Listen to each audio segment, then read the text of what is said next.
Today we will discuss the various points related to the training. The first point is what is training. Training is an end process by which the aptitude, skill and abilities of employees to perform specific jobs are increased.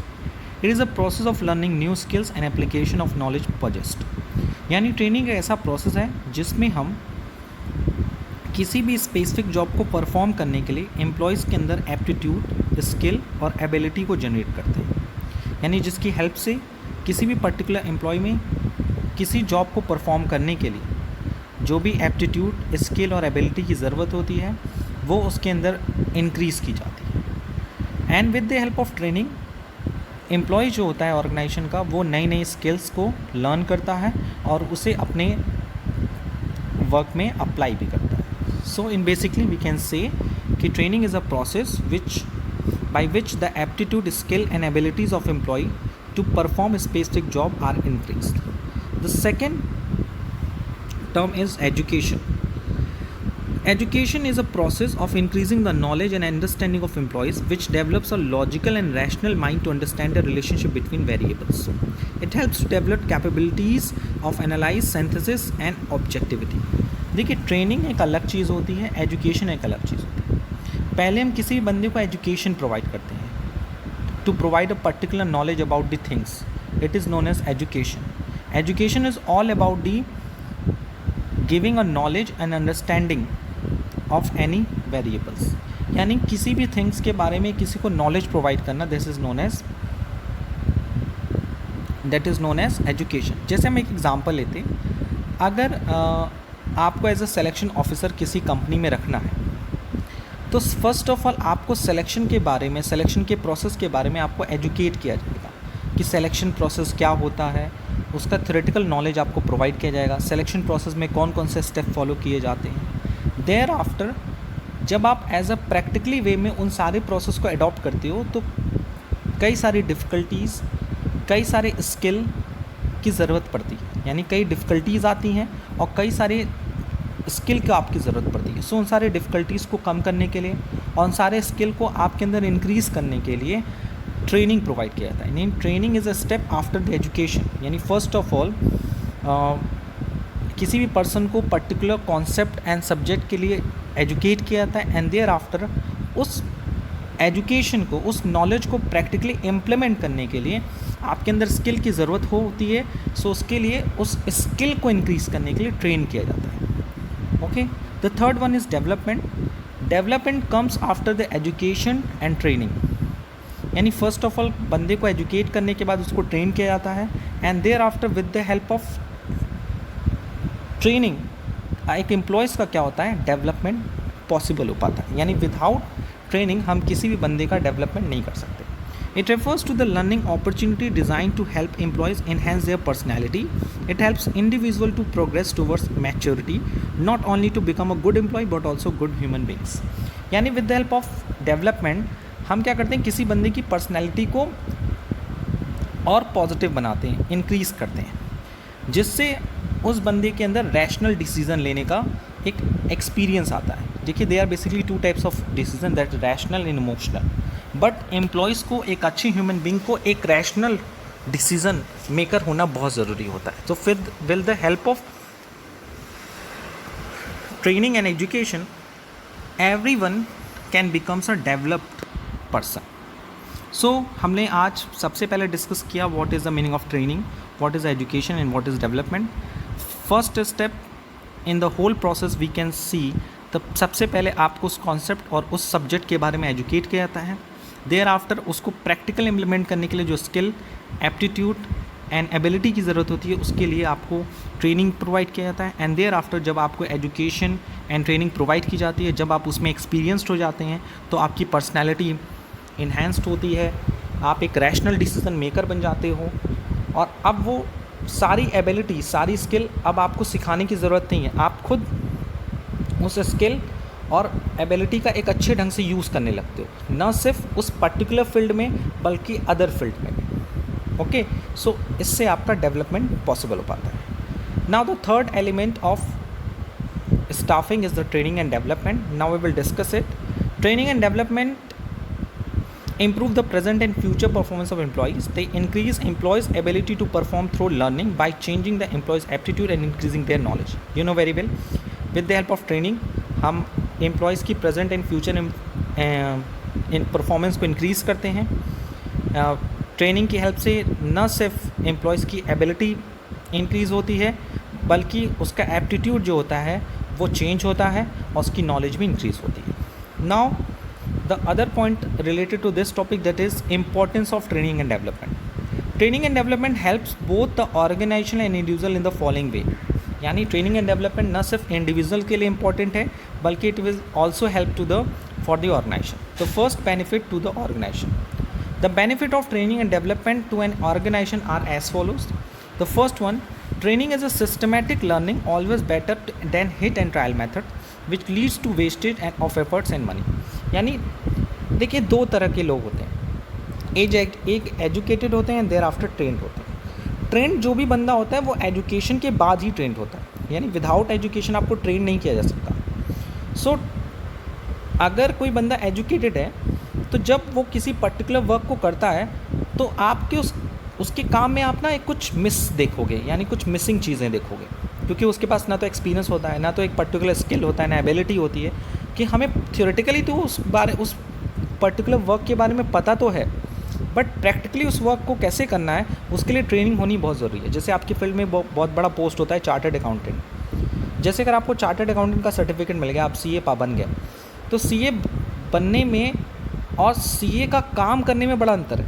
यानी CA बन गए, आपको certificate मिल गया, and आप without training अगर CA का work करने जाओगे ना, तो आपके अंदर एक इनएक्सपीरियंस्ड बात झलकेगी. जब आप अपना वर्क करोगे कहीं ना कहीं मिस्टेक्स आएंगी, आपको उस काम को करने के लिए एफर्ट्स ज़्यादा लगेगा, टाइम ज़्यादा लगेगा. इन कंपैरिजन जो बंदा ट्रेंड है, जिसने प्रॉपर ट्रेनिंग ली है अच्छे से कि ऑडिटिंग कैसे करनी होती है, आईटीआर कैसे फाइल करना होता है, तो ट्रेनिंग के हेल्प से हम न सिर्फ वेस्टेज को मिनिमाइज़ करते हैं, एज वेल एज मनी को भी मिनिमाइज़ करते हैं और टाइम को भी मिनिमाइज़ करते हैं.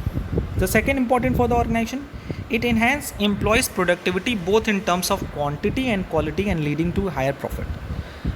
अगर आप ट्रेंड एम्प्लॉयज़ को काम करते हुए देखिए अपने ऑर्गेनाइजेशन में और अनट्रेंड बंदे को काम करते हुए देखिए, तो जाहिर सी बात है जो ट्रेंड बंदा होगा, जो ट्रेंड एम्प्लॉयज़ होगा, उसकी प्रोडक्टिविटी ज़्यादा होगी, क्वांटिटी वाइज भी और क्वालिटी वाइज भी. Okay. The third one is training equips the future manager who can take over in case of emergency.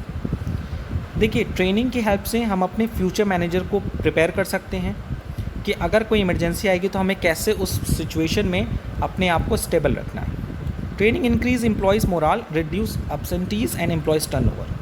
Yes, with the help of training हम employees के morale को increase करते हैं, क्योंकि उनके अंदर स्किल, एबिलिटी एंड नॉलेज को increase करते हैं, जिससे उनके अंदर एब्सेंटीज़ का मतलब होता है जॉब पे एब्सेंट होना. क्योंकि देखिए, जब कोई आप वर्क करते हैं और आप वर्क से आप उतना इंटर रिलेट नहीं करते हैं, क्योंकि आपको उसका सिर्फ थ्योरेटिकल नॉलेज पता है, प्रैक्टिकल नॉलेज नहीं पता, तो आप जब उसको प्रैक्टिकल इम्प्लीमेंट नहीं कर पाते हैं तो खुद में एक ऐसी भावना आ जाती है कि अरे यार ये काम मुझसे नहीं हो पाएगा. तो आप या तो उस काम में एब्सेंट होना स्टार्ट कर देते हैं या तो उस जॉब को छोड़ देते हैं, जो ऑर्गेनाइजेशन के लिए सबसे बुरा होता है.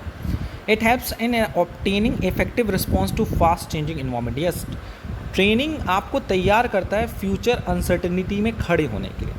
You know, change is the law of nature, जो मैं बार बार करता हूँ. हमारा इन्वायरमेंट भी चेंजेबल है, हमेशा चेंज होता रहता है.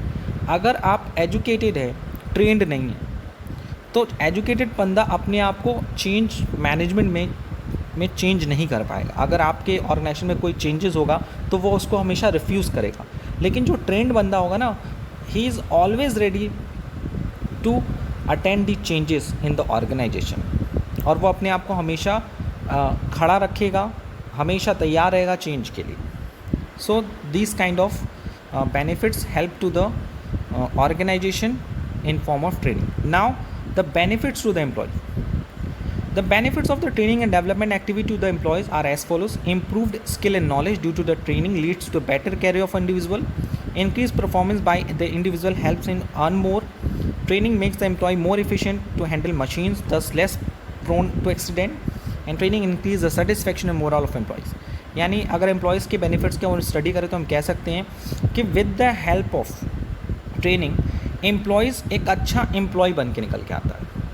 उसके कैरियर के चांसेस, फ्यूचर कैरियर ग्रो के चांसेस सबसे ज़्यादा बढ़ जाते हैं, क्योंकि उसके अंदर स्किल इंक्रीज़ हो जाता है, नॉलेज इंक्रीज़ हो जाता है, एज़ वेल एज़ उसकी परफॉर्मेंस इंक्रीज़ हो जाती है। जब किसी बंदे के अंदर नई स्किल, नई नॉलेज आती है तो उसकी परफॉर्मेंस ऑलरेडी इंक्रीज़ होती है, जिससे उसके अर्निंग के चांसेस ज़्यादा हो जाते हैं। आप एक एग्ज़ाम्पल लीजिए, आपके एरिया में कोई भी बंदा होगा जो अनट्रेंड होगा, लेकिन वो धीरे धीरे ट्यूशन करते करते पहले 500 रुपीज़ पर मंथ चार्ज करता था, फिर 1000 पर मंथ चार्ज करता। जब वो ट्रेंड हो गया, प्रॉपर्ली एक्सपीरियंस्ड हो गया उस काम में, तो आप देखते होंगे एक चीज़ कि अब उसकी आप अगर उसे आप ट्यूशन लेने जाएंगे तो वो अपनी सैलरी ज़्यादा बताएगा, अपना फ़ीस ज़्यादा बताएगा। यही अंतर है कि एम्प्लॉय जब ट्रेंड हो जाते हैं तो वो ज़्यादा से ज़्यादा अर्न भी कर सकते हैं। और with the help of training कोई भी एम्प्लॉयज़ क्या कर सकता है, मशीन को हैंडल करना सीख जाता है। बड़े बड़े वर्कशॉप्स में एम्प्लॉयज़ को मशीन को हैंडल करना सिखाया जाता है, उसकी ट्रेनिंग दी जाती है। तो ट्रेनिंग की हेल्प से उसको मशीन को हैंडल करना आ जाता है, जिससे जो एक्सीडेंट के चांसेस होते हैं वो लेस हो जाते हैं। Training increase the satisfaction and moral of employees, यानी एम्प्लॉयज़ के अंदर जब आपको कोई काम करने आएगा, आपको उस काम को लेकर एबिलिटी जनरेट हो जाएगी, स्किल हो जाएगा, इंटरेस्ट जनरेट होगा, तो जाहिर सी बात है कि आपके अंदर एक मोरल हाई हो जाएगा, सेटिस्फैक्शन। तो ये बहुत इंपॉर्टेंट है। कई एरियाज़ में ये देखा जाता है ना कि एम्प्लॉयज़ सिर्फ काम कर रहे हैं, उनके अंदर उस काम को करने के लिए कोई कह सकते हैं ना, कोई मोरल नहीं है, वो सिर्फ अपना पैसा कमाने के लिए वो काम कर रहे हैं। तो वो काम सिर्फ काम ही रह जाता है, वो काम कोई प्रोडक्टिविटी नहीं रह जाती, सिर्फ क्वांटिटी रह जाती है, क्वालिटी नहीं रह जाती। यानी ट्रेनिंग की हेल्प से हम एम्प्लॉयज़ के अंदर उस काम को करने के लिए इंटरेस्ट भी पैदा करते हैं, जिससे वो काम एफिशिएंट वे में और इफेक्टिव वे में परफॉर्म होता है। Now we will move to the important part of the training. The part is method of training. Okay, there are various methods of training. These are broadly categorized in the two groups: on the job training and off the job training. Okay, first of all we discuss the on the job training. It refers to those methods that are applied to the workplace while the employees are actually working. The concept underlying on the job method is learning while doing. Some important on the job methods are used. On the job method का मतलब ये होता है कि जब किसी employ को training provide की जा रही है, वो भी वर्क प्लेस पे, यानी आप काम भी कर रहे हो, अर्न भी कर रहे हो और आपको ट्रेनिंग भी मिल रही है। Okay, this kind of things categorize under the on the job training methods. इसे हम लोग एक और नाम से भी जानते हैं, लर्निंग बाय डूइंग, यानी काम करते करते सीखना। ये एक इम्पॉर्टेंट पार्ट है ट्रेनिंग का, क्योंकि कुछ पार्ट ऐसे होते हैं, कुछ वर्क ऐसे होते हैं जिसको आप लाइव देख के ही समझ सकते हो। ठीक है, इसके लिए सबसे इम्पॉर्टेंट होते हैं, आप देखते होंगे plumber.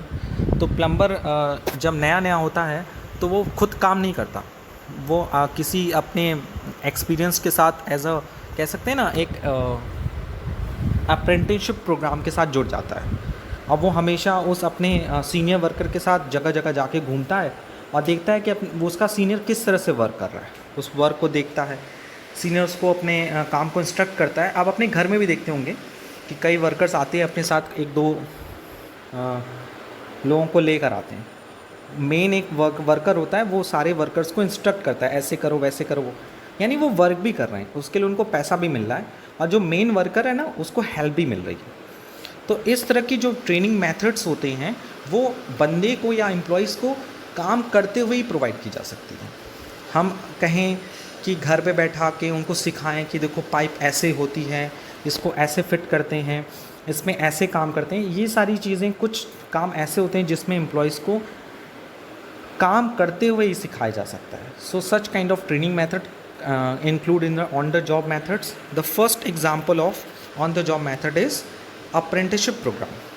Apprenticeship program put the training under the guidance of the master workers such as plumber, electrician, carpenters.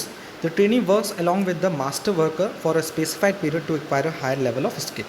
जैसे मैंने आपको बताया कि प्लम्बर के केस में, इलेक्ट्रिशियन में, कारपेंटर केस में वो एक सब एम्प्लॉयज़ को लेके, वर्कर्स को अपने साथ लेकर आता है, जो एक्चुअली में उसके हेल्पर होते हैं, लेकिन they are under training period. और ये ट्रेनिंग कैसा है, ऑन द जॉब, क्योंकि काम हो रहा है, कारपेंटर आपका काम कर रहा है, उसको भी काम सिखा रहा है धीरे धीरे। वाइट वॉशिंग के लिए भी आप देखते होंगे, आपके घर पे लोग आते होंगे वाइट वॉश करने, तो एक दो एक्सपीरियंस्ड होते हैं और उसमें से एक दो न्यूली वर्कर होते हैं जिनको उस बारे में नॉलेज नहीं होता है कि कलर कैसे बनाना है, रंगाई कैसे करनी है, सफाई कैसे करनी है। तो वो उसको इंस्ट्रक्ट करना है, देखो ऐसे से करो ऐसे होगा, ठीक है। तो वो इंस्ट्रक्ट करता है लेबर्स को, वर्कर्स को, कि कैसे आपको अपने वर्क को परफॉर्म करना है। The second one is coaching. In this method, the superiors guide and instruct the training as a coach. The coach counsels or suggests how to achieve goals. Periodically reviews the training progress and suggests changes required in behavior and performance. The training works directly with the senior manager and the manager takes full responsibility for the trainings coaching.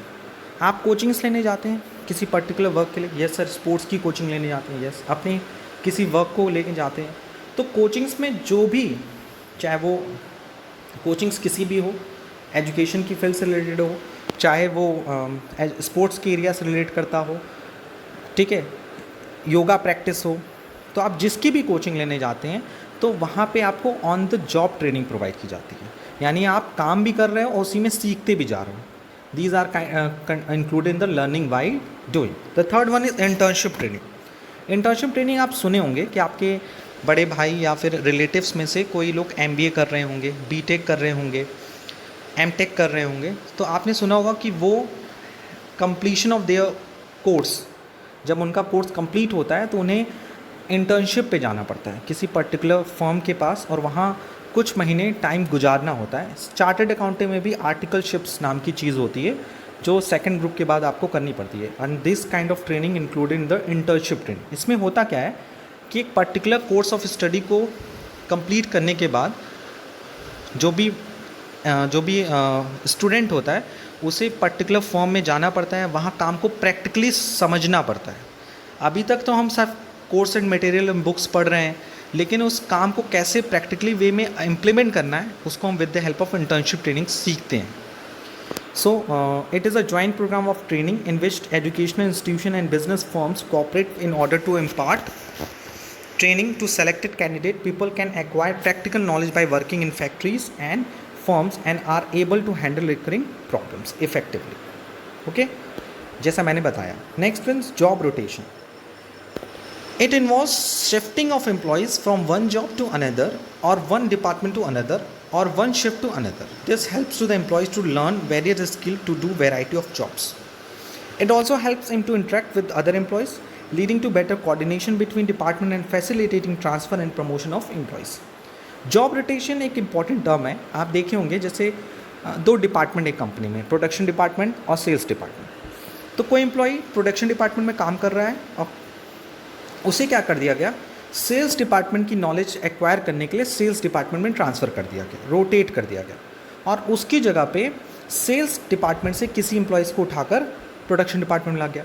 यानी दोनों ही employees company में हैं इस समय, but अब उनका जो work है वो पर्टिकुलर स्पेसिफिक पीरियड के लिए चेंज कर दिया गया।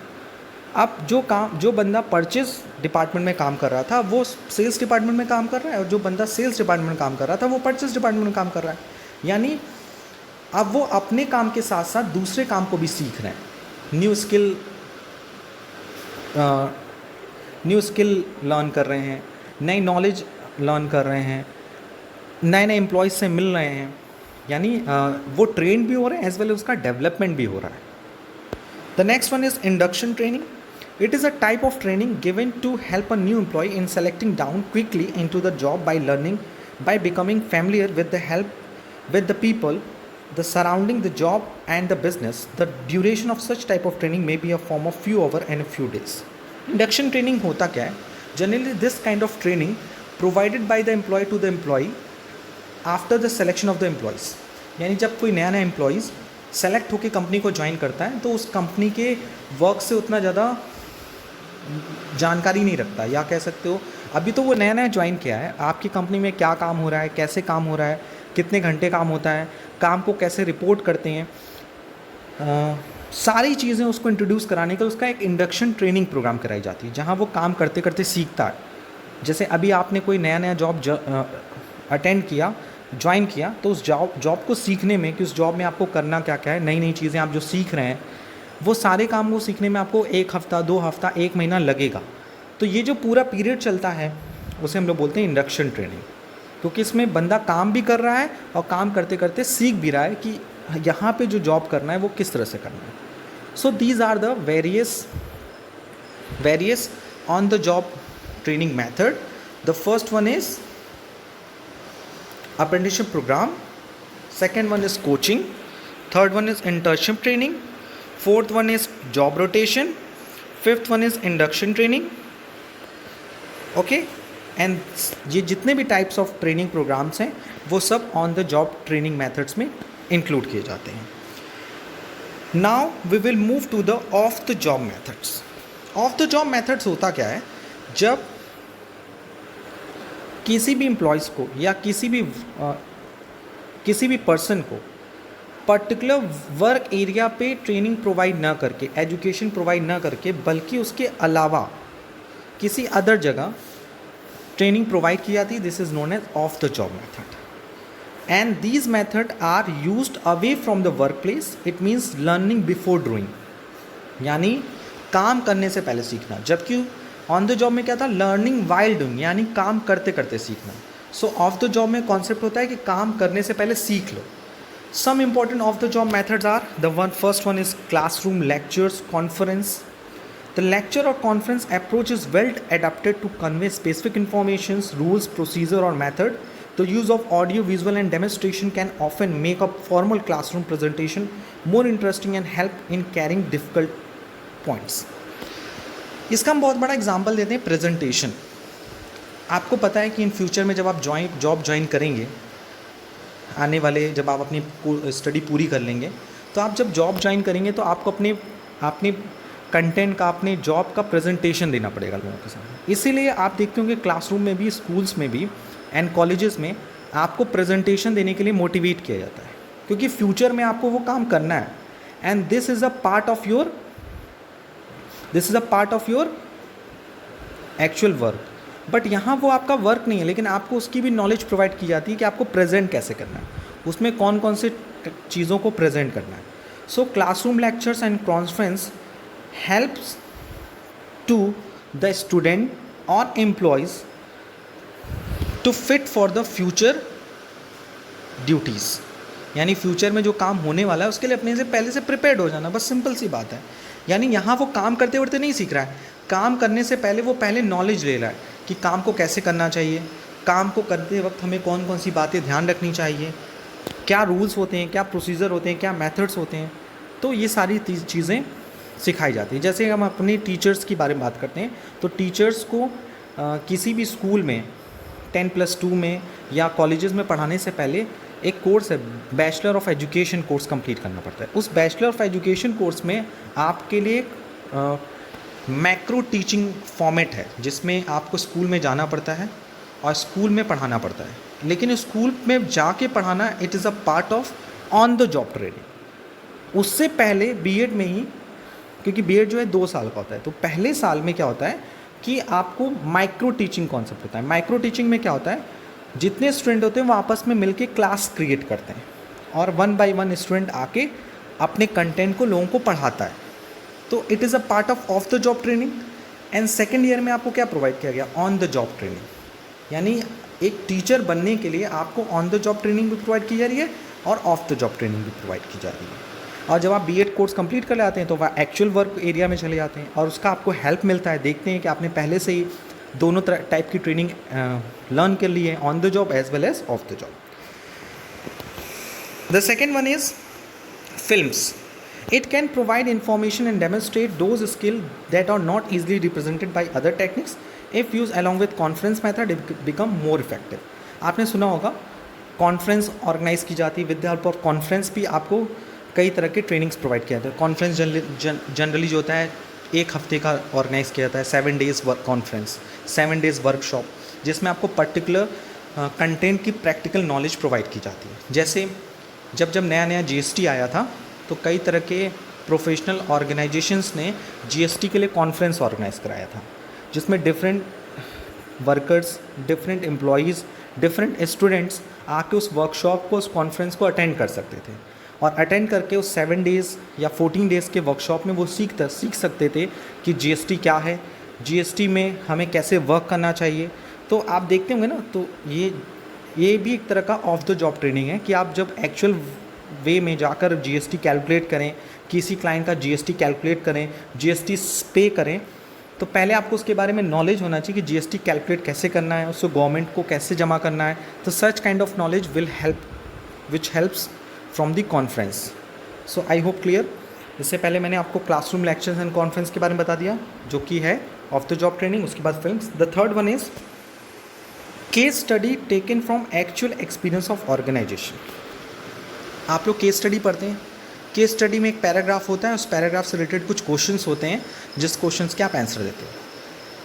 प्रैक्टिकली वे में केस स्टडी का हेल्प ये होता है कि जैसे आपने सुना होगा कि आपके घर में कोई प्रॉब्लम आती है, कोई प्रॉब्लम भगवान न करे आए, लेकिन मान लीजिए बाई चांस आ जाती है, तो उस प्रॉब्लम को सॉल्व करने के लिए आप अपने माइंड को हिस्ट्री में लेके जाते हैं, पास्ट में लेके जाते हैं.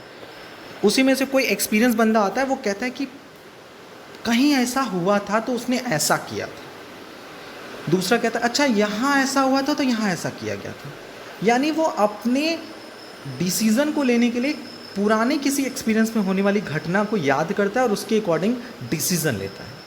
यानी एक बंदे को of the job training with the help of case study भी प्रोवाइड की जाती है. आप भी केस स्टडी सॉल्व कर रहे हो तो आपको पता नहीं है, आपको भी एक तरह की of the job training provide की जाती है कि आप पूरे स्टोरी को सुन लो, स्टोरी में से हम जो क्वेश्चन पूछ रहे हैं वो आंसर दो. लेकिन इन प्रैक्टिकली जब आप फ्यूचर में जाओगे, फ्यूचर में जॉब करोगे तो आपको कई तरह की प्रॉब्लम फेस तो करनी ही पड़ेगी. अब उस प्रॉब्लम से आप भाग तो सकते नहीं हैं, तो आप उस प्रॉब्लम को सॉल्व करने के लिए पुरानी हिस्ट्री के केस स्टडीज़ को याद रखोगे. तो यही है case study taken from actual experience of organization. Cases represent an accurate feature of real life problem that manager have faced. Training will study the case to determine various problems and analyze causes, develop alternative solutions, select the best alternative and implement it. So with the help of case study, हम organisation के employees को company के साथ होने वाले जो past जो हुए हैं केसेस उनको स्टडी कराती हैं, उनको उसके बारे में नॉलेज देती है कि 1999 में ये हुआ था, उसको ऐसे सॉल्व किया गया था. तो आप उसके बारे से नॉलेज ले रहे हो, जो हिस्ट्री है उससे नॉलेज ले रहे हो. And you know very well history repeats itself. इतिहास अपने आप को दोहराता है. And this kind of case study helps to face the future uncertain problems. Now the fourth types of on the job training, that is computer modeling. It simulates the work environment by programming a computer to initiate some of the realities of the job and allows to take experience of real situation without incurring high risk or cost. देखिए computer modelling क्या है कि computer में एक situation create की जाती है और उस सिचुएशन में आप कैसे रिएक्ट करते हो उस पर with the help of computer modelling के हेल्प से आप क्या करते हो, अपने सजेशन को देते हो. सजेशन उस सिचुएशन में कितना सही है कितना गलत है वो आपको कंप्यूटर सारे एस्पेक्ट की स्टडी करके बताता है. तो ये एक तरह से आपको भी ट्रेनिंग मिल रही है कि एक प्रॉब्लम क्रिएट की गई कंप्यूटर के थ्रू, एक सॉफ्टवेयर डिज़ाइन किया गया, उसमें आपको सिचुएशन दी गई, आपने सिचुएशन को कैसे हैंडल किया, उस सिचुएशन का क्या सॉल्यूशन दिया, उसके हेल्प से भी आपको of the job training provide की जाती है. यानी इसमें कंप्यूटर का बहुत बड़ा रोल होता है, कंप्यूटर सॉफ्टवेयर का यूज़ किया जाता है. एंड द लास्ट है vestibule training. Employees learn their job on equipment they will be using, but training is conducted away from the actual workflow. Actual work environment are created in the classroom and employees use are the same material, files and equipment. This is usually done when employees are required to handle sophisticated machinery and employment. Vestibule training is a very important off the job training method. ये बात एकदम दिमाग में रख लीजिएगा क्योंकि अगर of the job की केस स्टडीज़ आएंगी एग्ज़ाम में तो उसमें वेस्टिब्यूल ट्रेनिंग का चांसेस सबसे ज़्यादा होता है. होता क्या है, जैसे मान लीजिए किसी ऑर्गेनाइजेशन में 1 करोड़ रुपए की मशीन को इम्पोर्ट किया गया. उस कंपनी ने 1 करोड़ रुपए की मशीन अपने यहाँ मंगवाई फैक्ट्री में. जाहिर सी बात है अभी नई मशीन है और उससे हमारी कंपनी का जो प्रोडक्शन है वो भी इंक्रीज़ हो जाएगा. ठीक है, ये सारी सिचुएशन क्रिएट की गई. एक एग्ज़ाम्पल के तौर पे इसको लीजिएगा. आप उस मशीन को चलाने के लिए जाहिर सी बात है नई मशीन है तो कोई नॉलेजेबल बंदा होना चाहिए. लेकिन मान लीजिए सपोज़ आपके एम्प्लॉयज़ में कोई ऐसा एम्प्लॉयज़ नहीं जो उस नई मशीन को हैंडल कर सकता है. तो आप उस नए एम्प्लॉयज़ को ट्रेनिंग प्रोवाइड करेंगे, जैसा देंगे कि उस मशीन को कैसे चलाना है. बट द इम्पॉर्टेंट फैक्ट ये कि आप उस एम्प्लॉयज़ को ट्रेनिंग देंगे तो उसी मशीन के थ्रू देंगे जो 1 करोड़ रुपये की मशीन आप लेकर आए हैं. सर रिस्की होगा, 2 तरह का रिस्क होगा. एक ह्यूमन रिस्क होगा, हो सकता है मशीन चलाते चलाते जब वो ट्रेंड हो रहा होगा हो सकता है कोई एक्सीडेंट हो जाए. उसका हाथ कट जाए, उसकी लाइफ चली जाए, क्योंकि मशीन को वर्क कराने में अगर छोटी सी भी गलती होती है तो उससे काफ़ी बड़ा लॉस हो सकता है। दूसरा ये कि मशीन चलाते चलाते मान लीजिए एम्प्लॉयज़ से कोई गलती हो गई और बेचारे से मशीन ख़राब हो गई, मशीन की फिर रिपेयरिंग करानी पड़ेगी, उसमें क्या करना पड़ेगा, कंपनी को कॉस्ट बियर करना पड़ेगा। एज़ वेल एज़ मशीन एकदम ही ख़राब हो गई तो मशीन को पूरे कंपनी को मशीन से मिला कुछ नहीं, लेकिन 1 करोड़ रुपए का चूना अलग से लग गया। सो अगर हम बात करें तो वेस्टिबल ट्रेनिंग क्या होती है, जनरली उस सिचुएशन में क्रिएट की जाती है जहाँ पर बहुत हैवी कॉस्ट की मशीन ऑपरेट की जाती है।